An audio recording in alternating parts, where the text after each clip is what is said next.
Okey, bismillahirrahmanirrahim. Assalamualaikum warahmatullahi taala wabarakatuh dan salam sejahtera. Jadi untuk kelas pada kali ini saya lakukan secara kelas yang telah direkodkan, iaitu untuk kelas pada 19 Jun 2022, iaitu pada minggu yang ke-13 lah. Jadi ini adalah kelas terakhir saya bersama dengan awak. Dan untuk kelas pada minggu ke-14 nanti, anda akan kembali kepada penyelaras kursus iaitu Dr. Sarah untuk sesi penutupan kelas untuk apresiasi estetika CWT 3172. Jadi, untuk topik yang terakhir bersama dengan saya, topik yang akan saya bincangkan pada kali ini adalah berkaitan dengan asas estetika dalam warisan. Okay? Asas estetika alam dalam warisan, di mana untuk topik ini kita akan perincikan estetika-estetika yang berkaitan dengan alam yang terdapat di dalam warisan. Dan topik ini adalah sesuatu yang agak menarik di mana kita akan melihat ataupun kita akan meneliti elemen-elemen alam tersebut, estetika alam yang terdapat di dalam pelbagai bentuk warisan yang ada di dalam negara kita. Okey, pertama sekali kita perlu tanya dahulu apa yang dinamakan sebagai alam. Okey, apa yang dimaksudkan sebagai alam itu sendiri adalah sesuatu yang perlu kita ketahui, kita fahami sebelum kita mengetahui bagaimana kita nak meneliti elemen alam ini ataupun estetika yang terdapat di dalam alam. Jadi secara asas, okey, secara asas alam ini boleh dikategorikan kepada dua bentuk ataupun dua pecahan yang utama, iaitu alam yang bersifat semula jadi dan juga alam ciptaan manusia. Okay, kalau alam semula jadi ini yang hadir, yang wujud secara semula jadi antaranya adalah seperti flora, kemudian fauna dan juga alam semula jadi yang bersifat fizikal. Okay, alam semula jadi bersifat fizikalnya antaranya adalah seperti gunung, bukit, kemudian sungai, laut dan sebagainya. So itu adalah alam semula jadi fizikal yang yang bersifat semula jadilah, maksudnya dia adalah yang telah sedia ada wujud di muka bumi ini. Okay? Kemudian satu lagi konsep alam yang ada adalah alam ciptaan manusia. Okay? Yang mana alam ciptaan manusia ini adalah alam ataupun yang wujud di permukaan bumi ini yang dibina oleh manusia, antaranya adalah seperti struktur bangunan, okay? Kemudian tasik buatan dan juga jalan raya dan juga jambatan lah. Ini antara kategori-kategori alam yang secara asas yang kita boleh lihat. Jadi konsep alam ini sering dikaitkan dengan ekologi, di mana saya petik maksud yang dimaksudkan sebagai ekologi daripada Prashan Pan dan juga Pratibata Pan pada tahun 2010. Mereka mengatakan bahawa all living organisms and their environment are mutually reactive, affecting each other in various ways. Animals, population, flora and vegetation are interdependent through the environmental and are mutually reactive. Okay, apa yang dikatakan oleh kedua-dua ni, semua organisma hidup, okay, yang ada di permukaan bumi ini dan persekitaran yang ada di sekitarnya adalah saling memberi maklum balas ataupun react to each other dan juga memberi kesan kepada antara satu sama lain dalam pelbagai bentuk lah. Okay? For example, kalau kita rosakkan ataupun kalau pokok, dia akan memberikan react kepada penghasilan ataupun pewujudan gas oksigen yang kita perlukan di permukaan bumi ini. Okay? Kemudian dia akan absorb balik carbon dioxide untuk memproses udara yang ada di permukaan bumi, dan udara-udara itu akan digunakan oleh hidupan-hidupan yang ada di muka bumi. Antaranya adalah kita manusia. Kita pun adalah salah satu daripada ekologi berkenaan. Okay? Selain daripada haiwan, binatang dan sebagainya. Okay? Dan animal population, seperti yang dikatakan ini, flora and vegetation are interdependent. Okay? Saling bergantung antara satu sama lain. Okay? Manusia, animals population itu sendiri, dia bergantung dengan antara satu sama lain. Okay? Bagaimana kitaran rantaian makanan itu berlakulah. Kalau kita belajar sains dahulu, kita tengok macam mana rantaian makanan berlaku dengan adanya sumber dan sebagainya, termasuklah daripada flora dan juga vegetation atau tumbuh-tumbuhan yang terdapat di permukaan bumi that mutually reactive. Okay, so itu adalah konsep alam yang dikatakan oleh Prashant dan juga Pratibha pada tahun 2010. Kemudian konsep alam yang kedua, okay, ataupun yang dikatakan sebagai ekosistem pula, dipetik daripada Andy Fenton dan juga Matthew Spencer pada tahun 2010 juga, menyatakan bahawa ekosistem comprising various biotic component. Okay. For example, dalam kurungan tu plant, vertebrate dan juga invertebrate. Okay. Biotic factors, soil, and environmental condition, humidity dan sebagainya. So, ekosistem itu merangkumi pelbagai komponen-komponen biotik, komponen-komponen benda hidup lah. Antaranya adalah seperti tumbuh-tumbuhan, haiwan-haiwan yang bertulang, haiwan tak bertulang dan sebagainya. Dan juga ekosistem itu juga dipengaruhi oleh abiotic factors. Abiotic factors seperti tanah dan juga air dan sebagainya lah. Yang termasuk di dalam pembentukan ataupun bagaimana keseluruhan alam ekosistem itu dia saling berkait antara satu sama lain. So itu yang dikatakan oleh Andy Fenton dan juga Matthew Spencer pada tahun 2010 mengenai ekosistem. Kemudian, secara asasnya, alam boleh dikatakan seperti gambar-gambar yang berikutlah. Yang first ini kita tengok macam mana alam itu terbentuk. Adanya air, ada tumbuh-tumbuhan dekat situ, haiwan kita tak nampak lah sebab dalam air tu mungkin ada ikan, ada rama-rama dan sebagainya ada di sekitarnya. Itu adalah alam secara asas. Yang ini adalah kedua, iaitu yang terdiri daripada vegetation tadilah, tumbuh-tumbuhan hijau dan sebagainya. Kemudian fauna yang ada di permukaan bumi. Haiwan-haiwan yang ada di permukaan bumi, tak kiralah yang ada di atas tanah bumi ataupun di dalam dasar laut. Semuanya terdapat dalam konsep alam semula sejati itu sendiri. So ini adalah yang membentuk kepada ekosistem tadi, yang membentuk kepada biotik dan sebagainya. Ini adalah konsep alam. Kita belajar sedikit, imbas sedikit berkenaan dengan sains yang kita pernah belajar dahulu, biologi dan sebagainya. Bagaimana pula dengan warisan? Apa yang dimaksudkan dengan warisan? Saya percaya bahawa awak semua dah belajar berkenaan dengan warisan, dah faham mengenai konsep warisan. Tapi saya akan imbas kemulalah apa yang dikatakan sebagai warisan itu.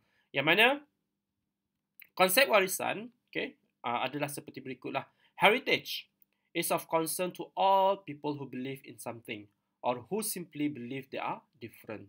There is a lot of different heritage, such as local heritage, private heritage, and public heritage. Because of so many fascination on heritage, there exists heritage studies or heritage management or heritage conservation. Disebabkan ada pelbagai bentuk warisan itu, maka wujudlah pelbagai kajian ataupun bidang berkaitan dengan warisan itu, seperti warisan sendiri, pengajian warisan yang kita buat, ataupun pengurusan warisan dan juga konservasi warisan. Why? Kenapa warisan itu? Sebab because anything you want to save or collect, there will be detailed explanation from describing text describing the history and characteristic on how to save it, what to look for, and probably its price. Yang tu yang paling penting dah, di mana kita bila kita membincangkan mengenai warisan ni, adalah kita kena perhatikan secara lebih mendalam tentang konsep warisan ataupun bahan-bahan warisan yang kita ada itu. Daripada text describing, the history and characteristic. Biasanya kita bila menyentuh kepada warisan ni sesuatu yang dah lama direkodkan ataupun sesuatu artifak yang telah lama ada dan juga menjadi sebagai sebahagian daripada kita punya history dan sebagainya. Dan konsep warisan itu dia membawa kepada how to save the heritage itself. Macam mana kita nak safeguard, macam mana kita nak melindungi, macam mana kita nak memelihara dan memelihara warisan itu. What to look for and probably its price. Of course, benda-benda yang bersifat warisan ni dia akan ada value yang sangat-sangat tinggilah. It become a concern from many disciplines such as archaeology, ecology, history, literature, etc. So, bila menyentuh mengenai warisan ini, ia melibatkan beberapa disiplin-disiplin lain. Antaranya adalah seperti arkeologi, ekologi, sejarah, kesusasteraan dan sebagainya. yang termasuk di dalam pemahaman kepada konsep warisan itu sendiri. Okey. Heritage juga merujuk kepada property that listen to and hear. Okey. Yang ni suatu barangan ataupun property yang diperturunkan daripada kita punya nenek moyang ataupun kita punya generasi-generasi terdahulu lah. Okey, ada orang yang menyimpan heritage ataupun warisan-warisan seperti ini. Okey. Ataupun heritage juga dirujuk sebagai something transmitted, okay, by or acquired from a predecessor. Okay, sesuatu yang diperturunkan, yang disampaikan, yang dibawa, yang ambil ataupun yang diwariskan daripada orang-orang terdahulu di dalam keluarga kita ataupun di dalam community yang kita ada itu. Okay, ataupun something possessed as a result of one's natural situation or birth. Okay, the traditions, achievement, and belief that are part of the history of a group of people. Okay, so warisan ini juga merangkumi tradisi, okay, pencapaian-pencapaian dan juga kepercayaan-kepercayaan yang kita ada. Okay, as a part of the history of our group. Okay, macam orang Melayu dia ada heritage dia yang tersendiri dari segi pakaian, makanan, seni persembahan, seni mempertahankan diri dan sebagainya. Okay, itu contohlah. Dictionaries tend to define heritage as something that has been or may be inherited, which denotes the idea of possession that are yet to be possessed. Okay, yang tu dikatakan sebagai heritage tadi. Okay, dan daripada situ kita boleh pecahkan konsep warisan itu menurut Peter Howard pada 2013 sebagai legacy. Okay, dia mengatakan bahawa warisan ini sebagai sebuah legacy. Okay, legacy itu maksudnya sesuatu yang kita legasi keluarga lah. Kita macam kita ada keluarga yang tahu macam mana nak memasak rendang, for example. Kita ada warisan daripada legasi nenek moyang kita dahulu, resepi rendang sampai kepada generasi terkini masih menggunakan resepi yang sama. So that is our legacy. Okay, how we maintain the ingredient, okay, the process of making the rendang itself. So itu contohlah macam mana dia menjadi sebuah legacy. Yang itu dikatakan oleh Peter Howard pada 2013. Ataupun dia juga menyambung bahawa warisan itu sebagai anything that someone wishes to conserve on or to collect and to pass on to future generation. Okay, so warisan itu adalah sebagai sesuatu yang dikendaki oleh seseorang ataupun sekelompok masyarakat to conserve, okay, untuk dipelihara, or to collect, okay, and to pass on to future generation. So kita adalah warisan kita, kadang-kadang dalam keluarga kita adalah warisan mungkin barang kemas daripada nenek moyang kita dahulu ataupun keris senjata dan sebagainya, gambar-gambar, okay. So that is our heritage lah. Mungkin ada dalam keluarga kita yang menyimpan those kind of benda-benda yang boleh kita simpan sampai ke hari ini. Okay. Kemudian Peter Howard juga mengatakan bahawa has been or may be inherited, not yet owned but in a later date. Okay. Dia juga menyatakan bahawa ia sebagai circumstances benefit down from previous generation. Okay. Physical thing and unseen thing. Okay. Dia boleh ada dalam kedua kategori iaitu physical thing and unseen things. Dan juga yang terakhir adalah inheritance. So itu adalah konsep warisan seperti yang dikatakan oleh Peter Howard pada 2013. Jadi daripada situ tadi kita boleh pecahkan ataupun kita boleh kategorikan berdasarkan kepada kata-kata yang dikeluarkan oleh Peter Howard tadi iaitu physical thing and unseen things. Ini kita boleh pecahkan bahawa warisan itu boleh kategorikan sebagai dua jenis yang utama ataupun dua kategori yang utama, iaitu warisan ketara, juga disebut sebagai tangible heritage, dan juga warisan tak ketara yang disebut sebagai intangible heritage. Jadi ini adalah beberapa contoh lah kepada warisan yang ketara dan juga warisan tidak ketara.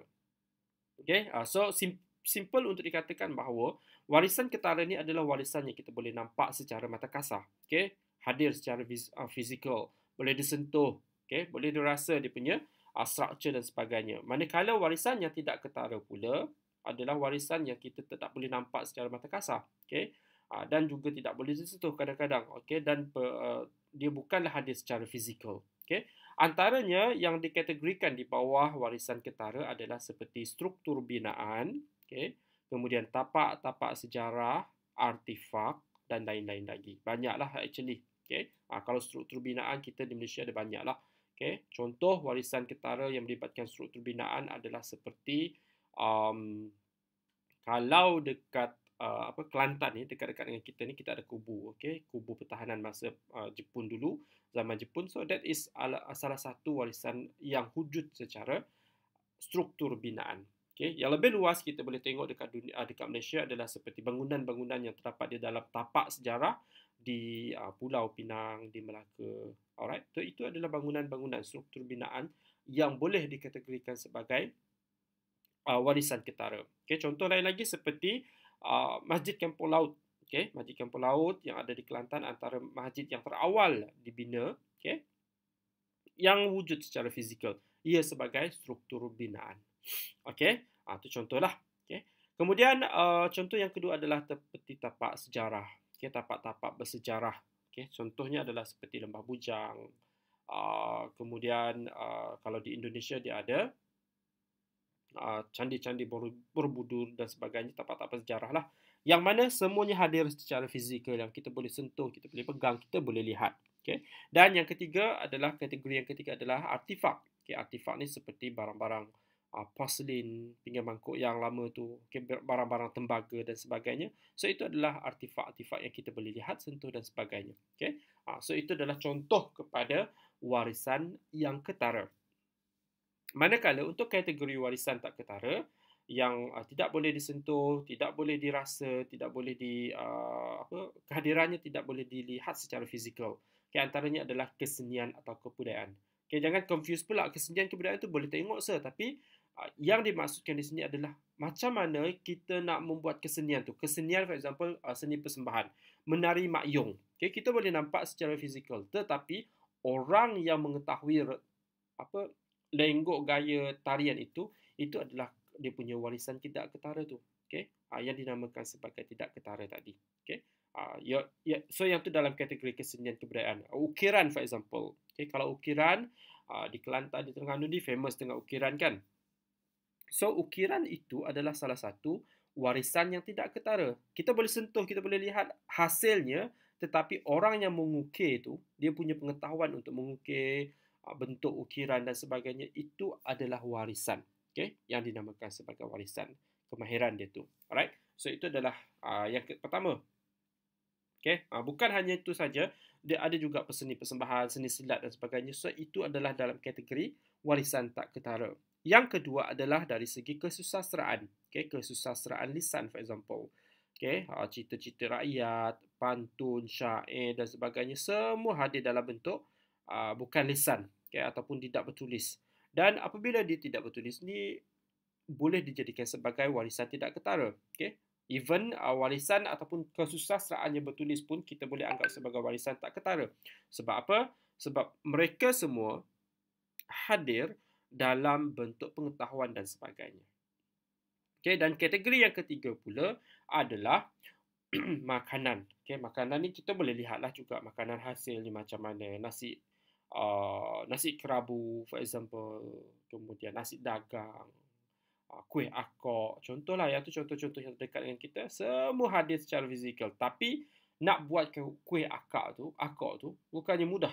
Okay? Dia bukannya orang biasa-biasa boleh buat. Saya tak kerti nak buat sebab saya tak tahu dia punya ingredient, teknik-teknik nak buat. Macam mana nak tambah gula banyak mana, tepung banyak mana, telur banyak mana. So that is pengetahuan yang bersifat tidak ketara, yang bersifat intangible, yang hanya diketahui, yang diwariskan daripada pengetahuan seseorang individu kepada individu yang baru, generasi-generasi baru yang berada di bawah mereka. So itu yang menyebabkan warisan itu dianggap sebagai warisan tidak ketara. So itu adalah dua bentuk, dua konsep warisan ataupun dua kategori warisan atau yang terdapat di dalam pengajian warisan ini, iaitu warisan ketara dan juga warisan tidak ketara. Sekejap, saya tutup dulu WhatsApp saya ni, bunyi pula. Okey, so itu adalah tadi yang berkaitan dengan warisan. Okey, maaf saya sambung balik. iaitu warisan ketara dan juga warisan tidak ketara. Saya harap awak boleh fahamlah serba sedikit mengenai kategori warisan ini. Okey, contoh-contoh warisan yang ketara yang ada di Malaysia adalah seperti yang pertamalah lembah, candi, lembah bujang, kemudian Gunung Kinabalu, okey.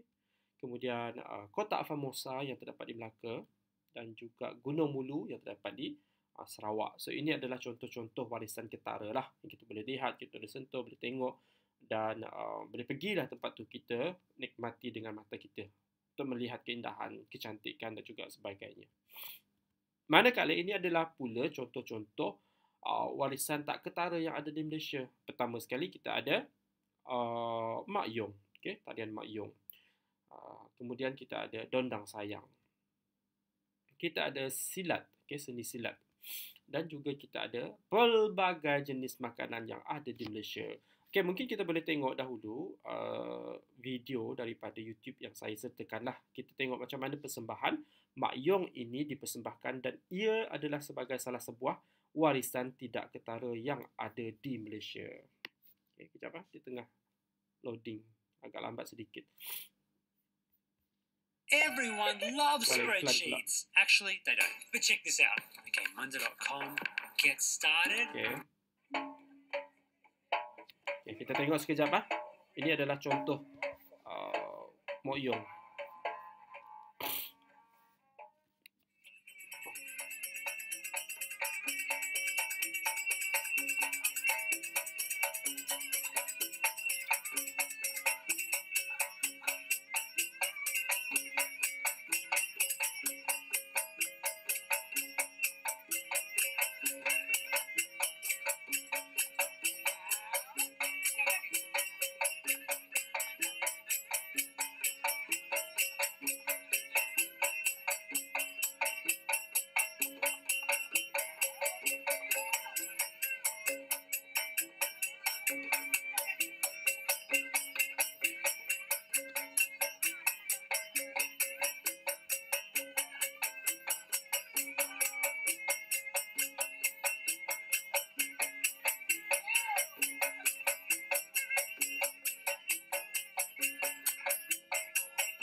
Dagang bitama banyak wewe.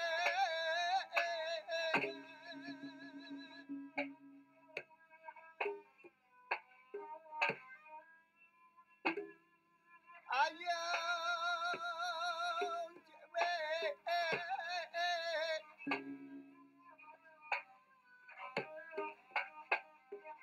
Aisyah makan yang dalam standar wewe.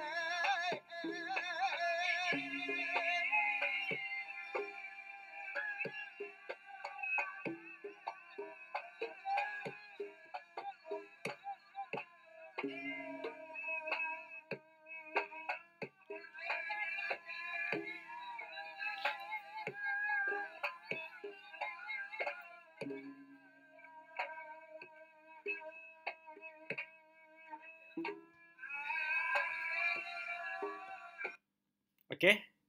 So, itu sedikit sedutan berkenaan dengan persembahan Mak Yong lah. Okay, kalau nak tengok lebih panjang nanti, awak pergi terus kepada link yang saya telah sediakan di dalam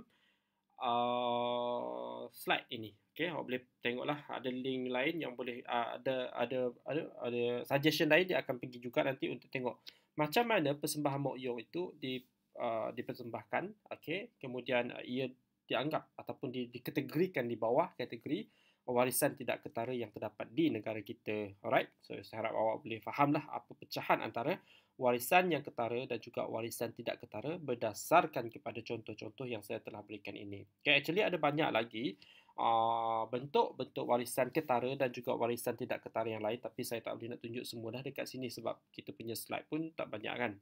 Okay, kita punya contoh masa ni, tapi awak boleh search juga dalam senarai Akta Warisan Negara, senarai warisan negara di bawah Akta Warisan Kebangsaan 2005, dan dalam tu ada senarai lah yang mana ketara, yang mana tidak ketara, kategori mana, kesusasteraan ke, seni persembahan ke, ataupun yang lain-lain, tapak warisan, sejarah dan sebagainya. Yang tu boleh dirujuk di dalam senarai warisan kebangsaan. Awak boleh rujuk di dalam laman sesawang ataupun website Jabatan Warisan Negara JWN. Alright. Okay. Sebelum saya meneruskan kepada elemen ataupun estetika alam di dalam warisan itu dengan lebih lanjut berkenaan dengan estetika alam itu sendiri, saya buka terlebih dahulu QR code untuk kehadiran kelas pada 19 Jun 2022. So awak sila imbas QR code yang ada di skrin sekarang mengikut kelas masing-masing bagi merekodkan kehadiran anda pada kelas pada kali ini. Untuk kelas SCK 1 di bawah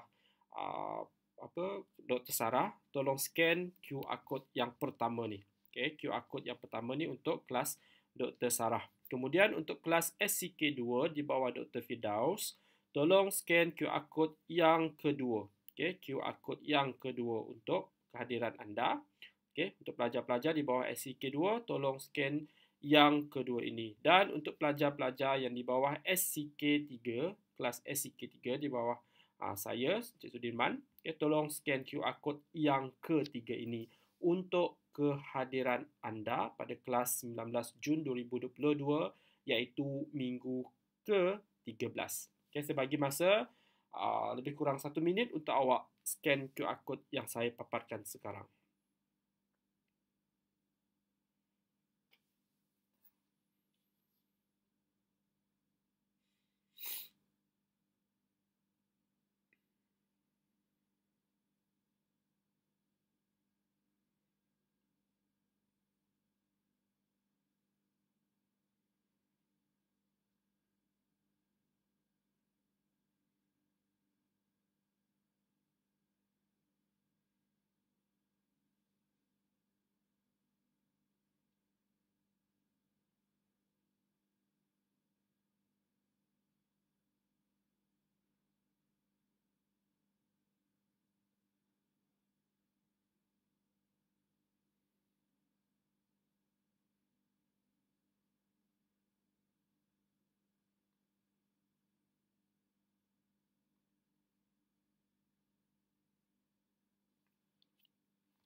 Okey, baiklah, saya harapkan anda semua telah mengimbas QR code yang telah saya paparkan ini mengikut kelas masing-masing, dan kehadiran anda direkodkan berdasarkan kepada setiap pelajar yang mengimbas QR code tersebut mengikut kelas anda. Okey, jangan scan kelas orang lain.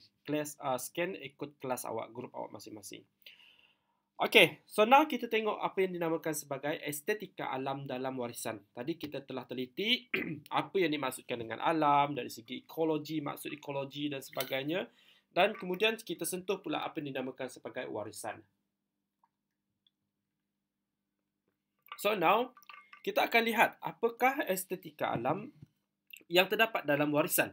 Okey, jadi estetika alam ini sebagai alam ini dijadikan sebagai sumber, yang dijadikan sebagai punca kepada penghasilan sesuatu warisan yang terdapat di dalam negara kita lah, di Malaysia dalam konteks negara kita sebagai contohlah.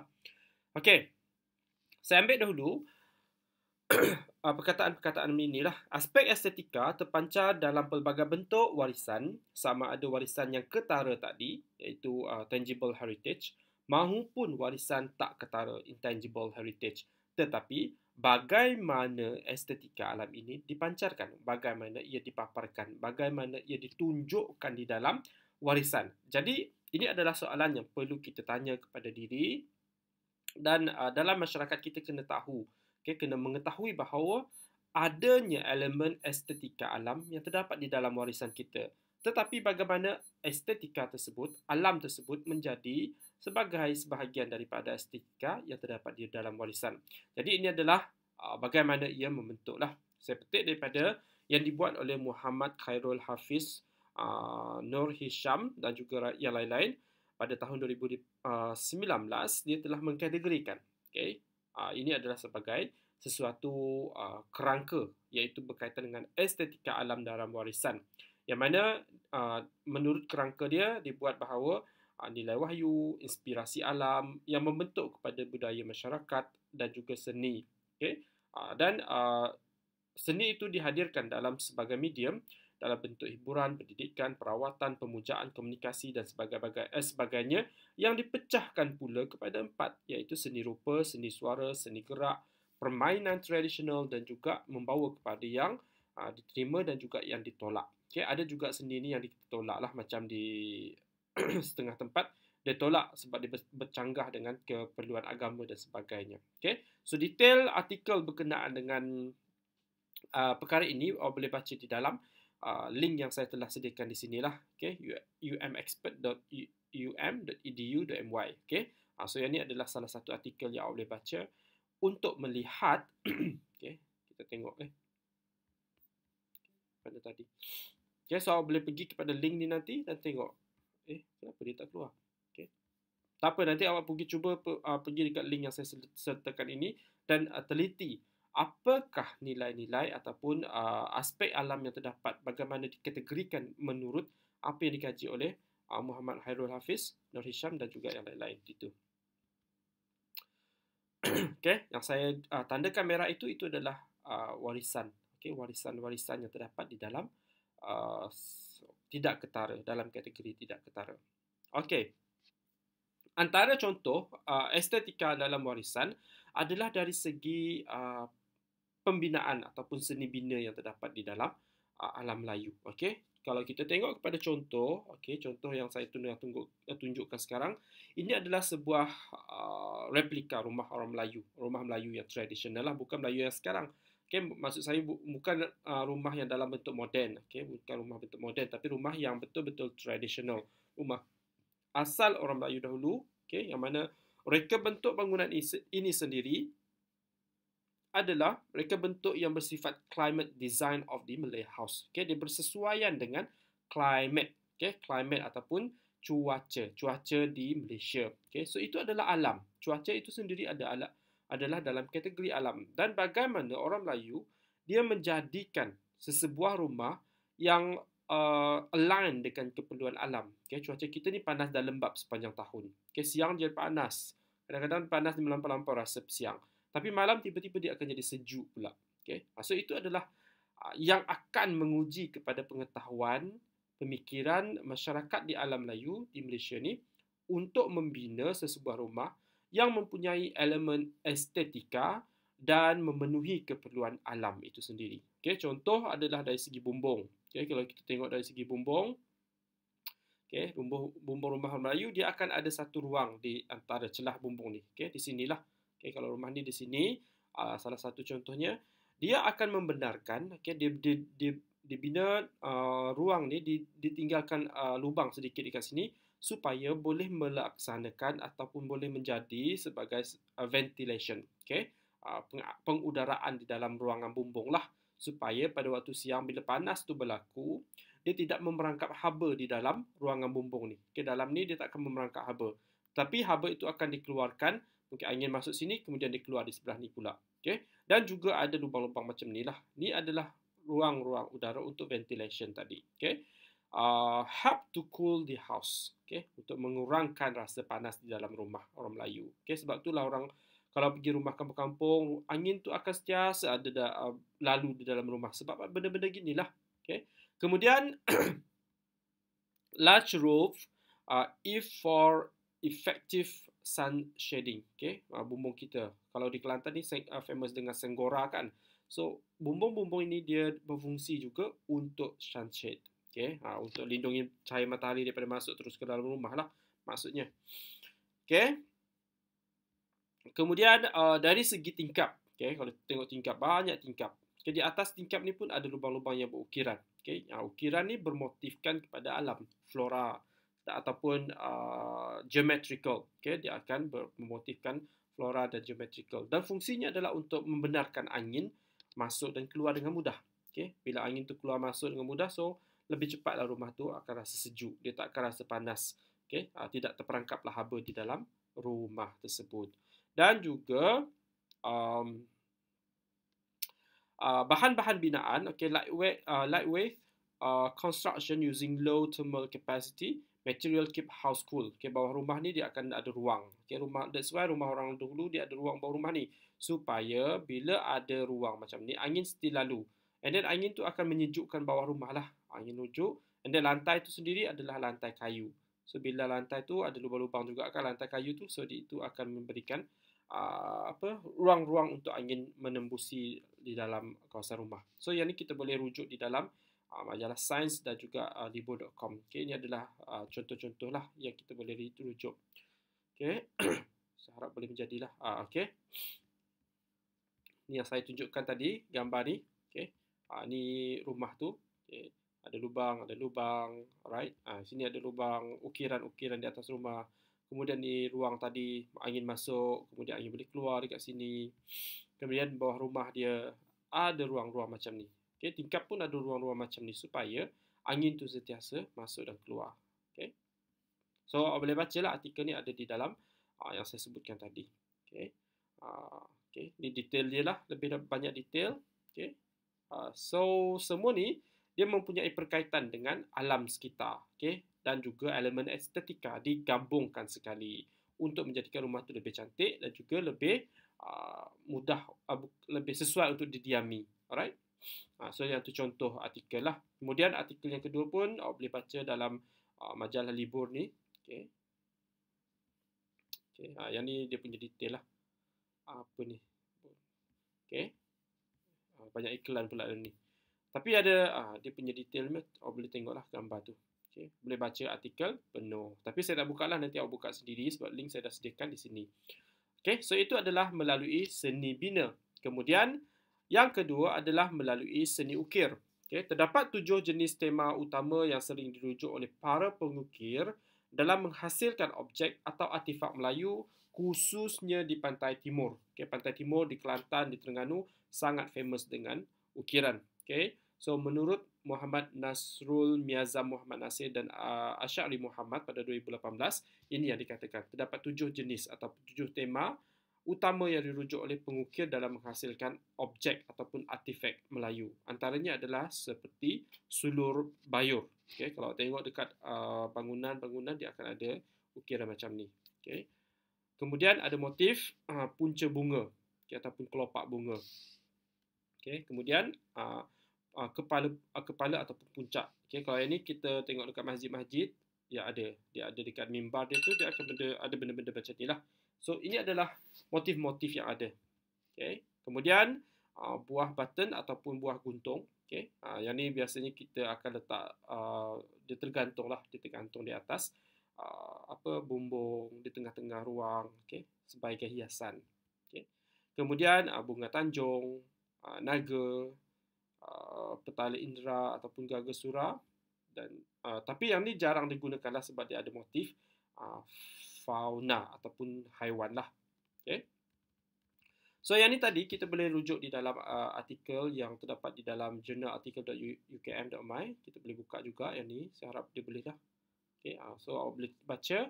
Ini adalah artikel yang menceritakan berkenaan dengan yang tu tadi. Okay, sejarah ukiran kayu dan hiasan perahu di pantai timur Semenanjung Malaysia. Okay, saya tak bacalah yang ni sebab saya harapkan awak sendiri yang boleh baca nanti.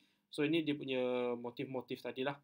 Kala, makara, gunung, Gunung Meru, teratai Padma, okay, naga, stupa ataupun buah buton, okay, dan lain-lain. Okay. So boleh bacalah. Ini adalah artikel yang menunjukkan macam mana ukiran-ukiran itu terjadi. Okay. Yang ni ukiran yang terdapat di perahu lah biasanya untuk kepala naga tadi.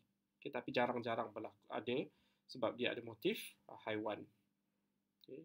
Macam ni tadi dekat perahu, ukiran-ukiran tadilah. Okay. So, saya harapkan awak semua boleh baca sendiri artikel yang saya sertakan ataupun melalui link yang saya sertakan tadi untuk meneliti estetika ataupun elemen-elemen alam. Okay, semua ni ada elemen alam lah. Suluh bayur, punca bunga ni pun dia punya bunga lah, motif bunga, motif flora.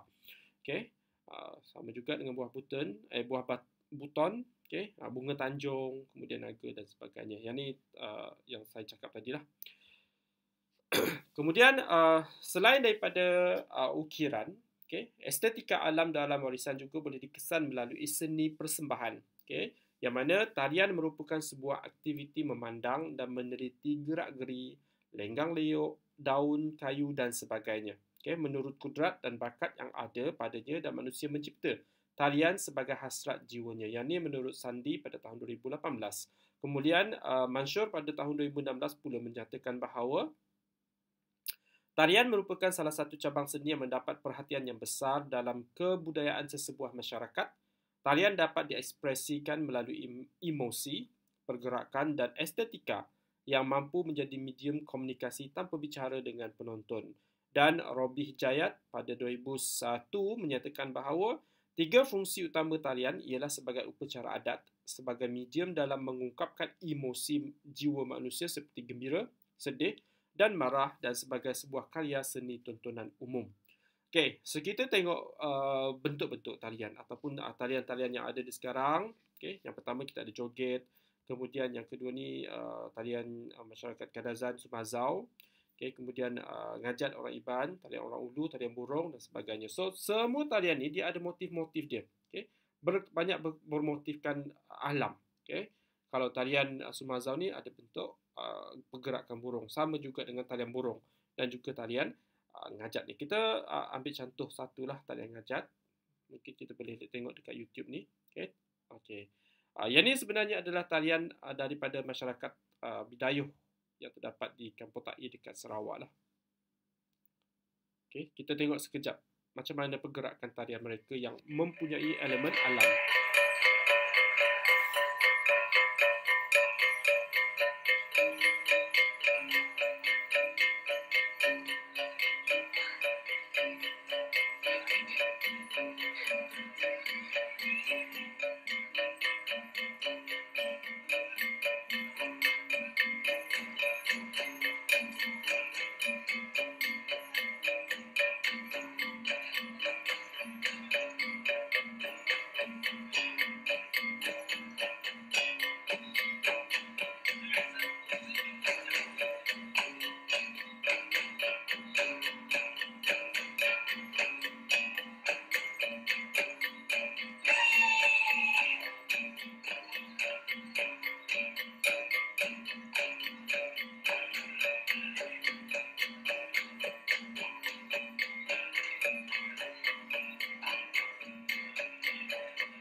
Okey, so itu adalah salah satu contoh seni persembahan, okey, yang menunjukkan ada elemen alam itu sendirilah, di mana kalau kita tengok kepada pergerakan-pergerakan yang dilakukan oleh penari-penari tadi, mereka menunjukkan pergerakan-pergerakan yang berkaitan dengan alam, okey, seperti proses menuai, menanam padi dan sebagainya. Okey, so itu adalah salah satu contohlah pergerakan-pergerakan yang boleh ataupun yang mengambil elemen-elemen yang menjadikan sumber alam sekitar itu sebagai bentuk kepada tarian mereka. Okay? Seni persembahan. Okay? Sama juga dengan tarian burung ni lah. Kalau tarian burung dalam kalangan masyarakat orang Ulu ni adalah yang berinspirasikan daripada pergerakan burung kenyalang. Okay? So, itu adalah salah satu contoh ataupun contoh-contoh yang kita boleh tunjuk yang mana ada perkaitan antara seni persembahan itu dengan alam semula jadi di dalam pembentukan persembahan mereka. Okey, selain daripada seni persembahan, estetika alam dalam warisan juga boleh dilihat melalui seni sastra, di mana alam menjadi sumber kepada seni sastra untuk menggambarkan secara simbolik makna yang disampaikan di dalam kesusastraan. Okay, contoh kita boleh ambil daripada pantun lah yang paling mudah yang kita selalu dengar. Contoh, Pulau Pandan jauh ke tengah, Gunung Daik bercabang 3, hancur badan di kandung tanah, budi yang baik dikenang jua. Okay, so kalau kita dalam pantun ini, banyak sumber alam ataupun estetika alam yang digunakan sebagai bahan ataupun dijadikan sebagai untuk membentuk pantun ini. Contohnya adalah seperti Pulau Pandan. Okay, Pulau Pandan, Gunung Daik. Okay, yang ni adalah sumber unsur-unsur alam lah. Okay, tanah ni pun sumber unsur alam juga. Okay, kalau pantun yang kedua pula, pisang emas di bawah belayar, masak sebiji di atas peti, hutang emas boleh dibayar, hutang budi di bawah mati. Alright, so kita ada unsur alam iaitu pisang emas di sini. Okay. Jadi, estetika alam dalam warisan secara keseluruhannya terbukti bahawa unsur alam menyumbangkan nilai estetika kepada setiap unsur warisan. Dan estetika alam ini menjadi sebahagian unsur utama dalam proses kematangan dan kesinambungan warisan sejak turun-temurun.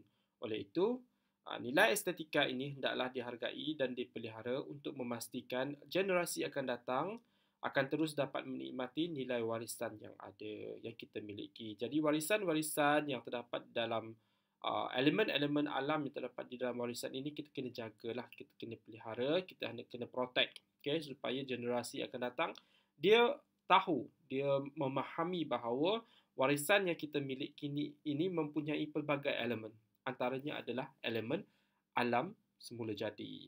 Jadi, sekiranya ada soalan yang ingin ditanyakan mengenai topik ini, boleh diajukan di dalam grup WhatsApp kita lah sekiranya ada soalan.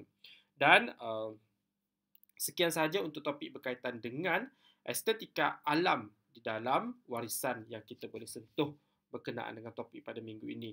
Jadi, saya mengakhiri kelas ini dengan membuka lagi sekali QR code untuk kehadiran anda semua. Sekiranya ada pelajar yang belum lagi mengimbas QR code tadi, sila imbas QR code yang saya sertakan di bawah untuk kelas pada 19 Jun 2022 mengikut kelas masing-masing. Iaitu QR code untuk kelas yang pertama SCK1 di bawah Dr. Sarah. Tolong scan QR code yang pertama. Untuk kelas yang kedua, SCK2 di bawah Dr. Firdaus, tolong scan QR code yang kedua ini. Dan untuk kelas yang ketiga, SCK3 di bawah saya, Cik Sudirman, tolong scan QR code yang ketiga ini. Okay? So, saya akhiri kelas ini dengan mengucapkan terima kasih kepada anda semua. Diharapkan anda semua boleh memahami apa yang telah saya sampaikan sepanjang 4 minggu kuliah bersama dengan saya, dan saya harapkan sedikit perkongsian daripada saya ini dapat memberikan pencerahan kepada anda tentang aspek-aspek estetika yang berkaitan dengan pelbagai topik yang telah saya kongsikan kepada anda. Dan sehingga kita jumpa lagi, selamat maju jaya dan sekian saja. Assalamualaikum, salam sejahtera dan bye.